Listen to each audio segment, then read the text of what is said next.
Hello,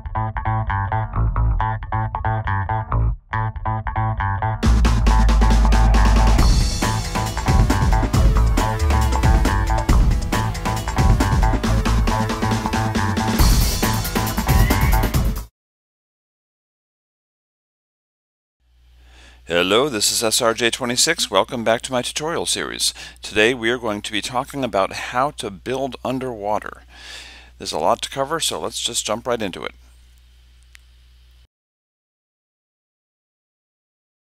The first major topic I want to cover is breathing. Obviously, if you're going to do some underwater building, you've got to be able to breathe underwater or survive in some way. As you may know, you can go underwater and then place a torch, and that will make a temporary air pocket that you can breathe in. That's very helpful. However, that only gets you so far. You still have to be able to make it for a while before you start suffocating. There are other ways around it. For example, if you have panes of glass, you can step into the panes of glass, step back out, and continue working on your project. Step in, step out. That works pretty well also. There are better ways though. For example, if you're into brewing, you can take a glass bottle, fill it full of water, put it in a broom stand, add netherwort to make an awkward potion. Then you add a puffer fish to make a water breathing potion. That will give you, I believe, 2 or 3 minutes. Then if you add in some redstone, you will get a water breathing potion that will last 8 minutes. So if you use a potion, you can get a lot of work done. Just make sure to keep an eye on that water breathing time so you don't wind up suffocating. One trick is to make a night vision potion, and you drink the night vision potion maybe 10 seconds before you drink the water breathing potion. Then when the night vision potion runs out, you have a cue that you'd better get your butt back out of the water because you're about to start drowning. So potions are a really great way to get a lot of work done underwater if you need to be able to breathe, which you probably do. You probably want to know how long you'll last underwater if you're trying to actually get some work done and you don't have a potion of water breathing. Well, with no help, in 16 seconds you will start suffocating, and in 26 seconds you'll be dead. If you have a Respiration 1 enchantment on a helmet, you will last 32 seconds and you will be dead in 52 seconds. If you have Respiration 2, you will last 46 seconds and you'll be dead in 80 seconds. And if you have the best of all, Respiration 3, you will last 60 seconds and you will be dead in 126 seconds. So, the best of all possible enchantments is Respiration 3. You can get a lot of work done, but you do have to be careful or you will die an untimely and watery death. One major issue about working underwater is visibility, or vision, that is. As you can see, when I come out here, I can't see a lot. You guys can't see a lot too. But there are a lot of different ways to affect your ability to see underwater. So let me just try to cover some of them in a way you'll probably never have seen before. As I showed before, vision underwater is not real good, but if you add respiration enchantments to your helms, you can actually see a lot better. So if you see on this image, the furthest left is the normal view, but with Respiration 1 you can see a little bit better, Respiration 2 a little better than that, and Respiration 3 you can actually see quite well. So I definitely recommend using respiration enchantments on your helms, even if you're going to use potions of water breathing. It just helps a lot to be able to see. You may be wondering if night vision potions will help your ability to see underwater. Well, they will. On the furthest left you can see the night vision visibility, and if you add Respiration 1, 2, and 3, it gets progressively better. So you can see Respiration 1 is really good, 2 is even better, and 3 is like ridiculous. So if you have a project and you're going to use Potion of Night Vision, you might as well add the Respiration 2 and you'll be able to see really, really well. Moving underwater is another issue that you may think would be worth trying to tackle. As you can see, I'm moving very, very slow. I actually did a test where I ran 25 or 26 blocks, and my 26 block run was about 13 seconds long. And then I tried my 26 block run at a walk with Swiftness 1, with Swiftness 2, and with Aqua Affinity, all different effects applied to me from potions and from helmets. Let me get some air. Boop.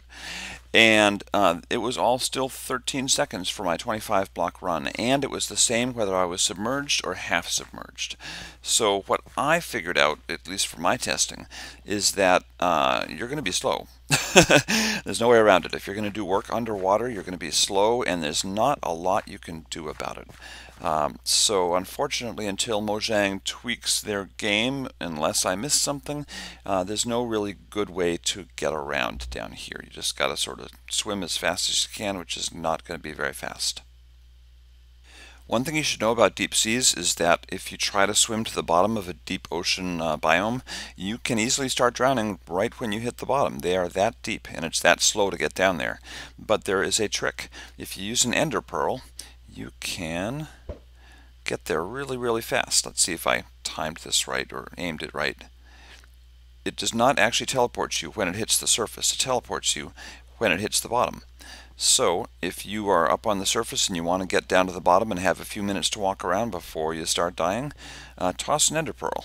It will hit the ground and you will suddenly teleport to the bottom. Note this also works on lava lakes and lava oceans, so in the nether be very careful where you throw your ender pearls. And that is probably the best way to get around fast down here. And you can also use them, I believe, from place to place. So let me toss one here. And it did not go very far, so I would definitely throw it from the surface rather than throwing it down here, because throwing it down here it's not really going to do the same thing. Throwing it in the water does actually affect the trajectory. So that is ender pearls.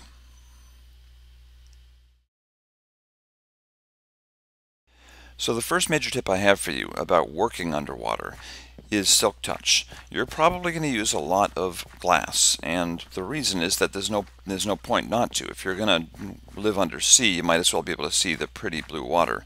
And if you want to waste a lot of glass, then just use anything you want. But really, silk touch is the way to go. I have my diamond silk touch pick, Irony. It is unbreaking efficiency in silk touch, and I gave it that name because I thought it was ironic, because you don't really need all that stuff with the silk touch pick that you're going to use against glass. But what the heck. And name your picks so that when you go to fix them, the cost is lower. So name your pick and get silk touch on it, and you will be able to work with glass all the time, and you will not lose valuable material. So that's the first major tip for you guys. To try to test how you can best work underwater, what I did was an obsidian block mining test using a diamond pick. Normally it can take 10 seconds to get through an obsidian block. If you're underwater, that goes up dramatically. It takes 47 seconds. But if you have aqua affinity, that brings it back down to the normal level, 10 seconds. If you have efficiency 1, it goes from 40 seconds down to 38 seconds to get through the obsidian block, but with aqua affinity it's 8 seconds. If you have efficiency 2, it's 29 seconds. Aqua affinity, it's 6 seconds. Efficiency 3, it's 20 seconds. With aqua affinity, it is 4 seconds. And the best possible enchantment, efficiency 4, it's 15 seconds and 3 seconds with aqua affinity. So the lesson is that aqua affinity is really going to help any work you need to do on the seafloor. So for designing your builds underwater, there are a few things I can tell you. The first thing is that I really like the blue glass, and I went with the clear glass for the ceiling because I don't even know why, I just like the look of it. But my recommendation is to actually go into creative and make some undersea builds and use different colors of glass and see what you like, because my taste is not going to be the same as yours. And that's really the best way to do it. Do a lot of mocking up when you're in creative so that you can get a good feel for how it's going to look. The second tip is mix materials. My first draft of this, which you might have seen from a previous video, was just a gigantic, ridiculous glass box. And it was fine, but it was kind of ugly, and it didn't really have any character. It basically looked like this last row of blocks all the way around. So it was just glass blocks, glass blocks. And I went back and recouped my materials by taking out these panels and putting in blue panes, and that netted me a whole bunch because 6 glass blocks make 16 glass panes. and I added this structure to sort of frame off all the panels, and I'm really happy with how it came out. It definitely works better for me. I think it just looks better. You don't have to use stone brick, you can use whatever you want, but mix materials. And just like in any other build, a mixture of materials will just make it look much, much, much better. The last thing to note about designing is that you'll want to have entrances going out into the water, both to go work and probably so you can get around and do stuff, because there may be a need to do stuff sometimes. And this is one way I found of making a door that I think looks really good. It's really just 2 iron doors on the sides that you'll never need to open or close because they're iron doors, and that opens up a pretty good opening there.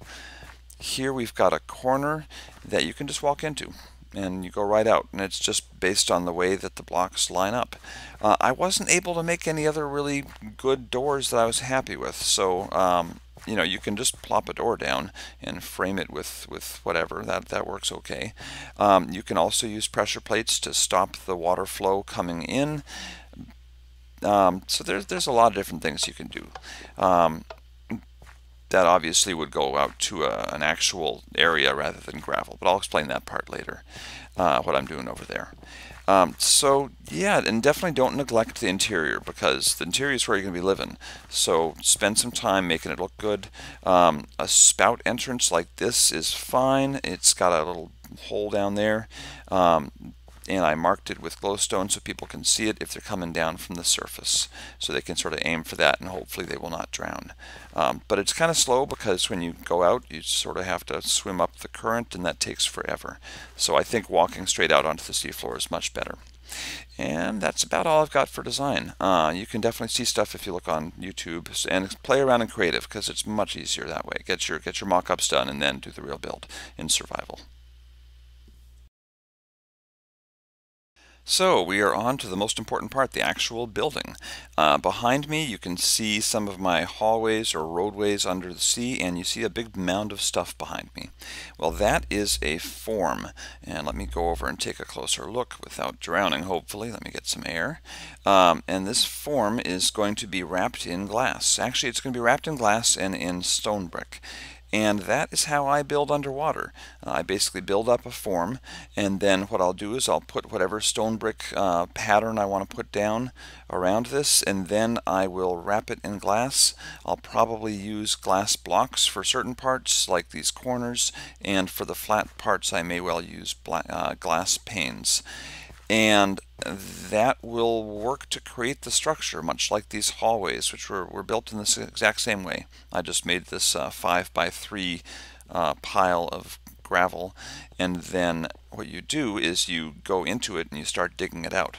And with gravel, it's really important to use that or sand, because when you start digging out, it'll fall down, and you don't have to sort of climb all the way up and get the higher, hard-to-reach spots if it's, you know, stone or dirt or something that will not fall.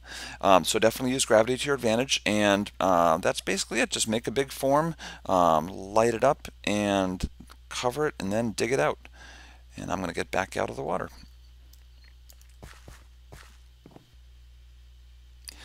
I should note that this part of the roadways on the seafloor here, I actually built this part the opposite way. I did this part form first rather than fill first, and it was a little bit more work. I went out into the ocean and built these pillars, and then I filled in the glass, and then I filled in the glass panes, and then I put in the gravel and tried to get rid of the water.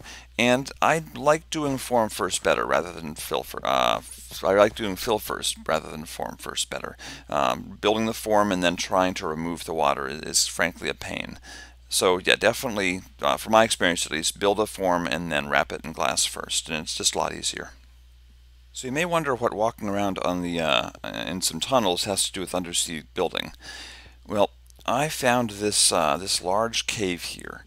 And when you're doing seafloor building on a deep sea biome or in a deep sea biome, this is gold. You remember that big mound of gravel up top that I showed you? Well, this is directly underneath it. So what this is going to wind up becoming is my basement, or at least the undersea part or the underground part of my build. It'll be my basement. So I built the top part to be exactly the same size as this, and I actually adjusted this to match the top after I'd built the top the way I wanted it to be. And once I build that top, I'll simply remove, 5 or 6 or 7 layers of material here, and I will have a really gigantic silo. And that'll allow me to have a build that has large floors with 4 or 5 blocks with a lot of headroom and lots of space, and it'll give me the room to be able to put, say, a ceiling that's maybe a half slab so it has a certain look, and then a floor right above it with a different look, say wood paneling for the floor. And that's sort of a building technique that takes a little bit more space. And if you're doing undersea stuff, you might not feel like you have a lot of space, but you can use a cave like this to really take advantage of your environment and have more room for your structure without having to dig out all of this this cave. And let me actually show you. There's another spot where I did something quite similar. Over here we're coming out on our arboretum. This is going to be one of the central parts of this undersea settlement, and people can come here and cut down trees and replant them and do whatever they want. But this was not just opened up from a seafloor ravine. This was actually a cave, and the cave was big enough that it was not too much work to extend the top of the cave up to the surface. So I covered over with glass and then I extended up, and the result was pretty good. I think I'm happy with it. But some of my buddies thought that I built this by actually removing all the water from a ravine that came all the way down here. No, I would not bother doing that. That's a lot of work. You can if you want to, but I would not bother. So this actually was just a cave, and then I extended the ceiling up, and it saved me an awful lot. An awful lot of work in the long run to do it this way. So that's my tip for making basements and making large openings down below, is find a cave. And if it's a big enough one and you can extend the ceiling up close to the surface, then you can get a real sense of scale and a sense of a feeling of a large space without actually having to dig it all out and without having to remove all the water, because that's a time-consuming job. So that's all I have for you today. This has been a tutorial on building underwater, and I hope you enjoyed it and maybe got something out of it. If you have any suggestions for my next tutorial, please leave a comment below, and thank you for watching. I will see you next time. Bye-bye.